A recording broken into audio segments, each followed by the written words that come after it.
Grant Funding, a Symbiotic Relationship, Part 1, Finding a Potential Partner. Since you are watching this presentation, when someone says grant writing, presumably this isn't your reaction. If, however, there is a trace of this emotion within you, by the end of the session I hope it has dematerialized. And while at the end of this session you still may not be jumping for joy over the grant writing task, hopefully you won't be put off by it either. At first glance, competitive grant writing may appear to be a mystical process, but grant writing is really just a game. Actually, a lot of different games. To play well, you really should determine what factors are motivating you to play.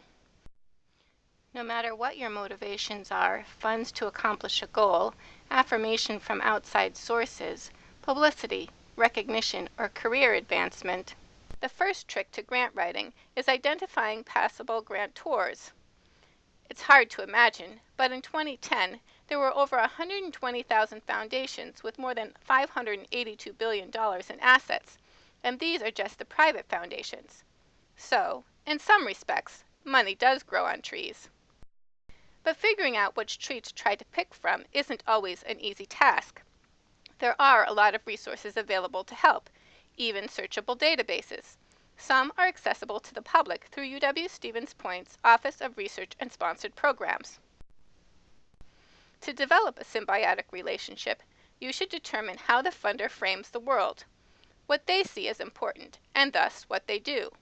Is their framing of the world compatible with how you frame the world? What are the motivators for the grantor? Yes, they also expect something from the relationship.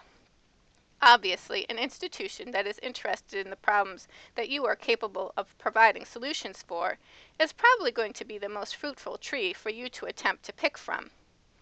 In the granting world, there are three primary ecological factors upon which to attempt to create a symbiotic relationship. Some granting institutions will accept proposals from anywhere. The Wisconsin Environmental Education Board, not surprisingly, only accepts proposals for work that benefits Wisconsinites. The applicant need not be in Wisconsin, but the target audience must be. Some grantors are picky eaters, specialists, and will only fund projects that solve a particular problem. Others will consider anything that drops onto their desk.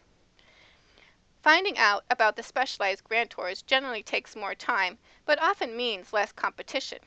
Of course, the competition matters.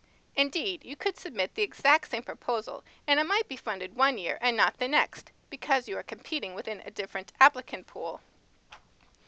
Generally, your odds with a granting institution are pretty good, typically 30 to 50%. So I encourage you to take the next step and start building a firm foundation with a potential partner. During the next presentation, Building a Firm Foundation, I hope to teach you some grant writing tricks that will ultimately have you jumping for joy over your new symbiotic relationship. Thanks to the New Berlin Middle School students for the artwork originally created for field guide entries, and you, the current and future visionary force of the environmental education movement.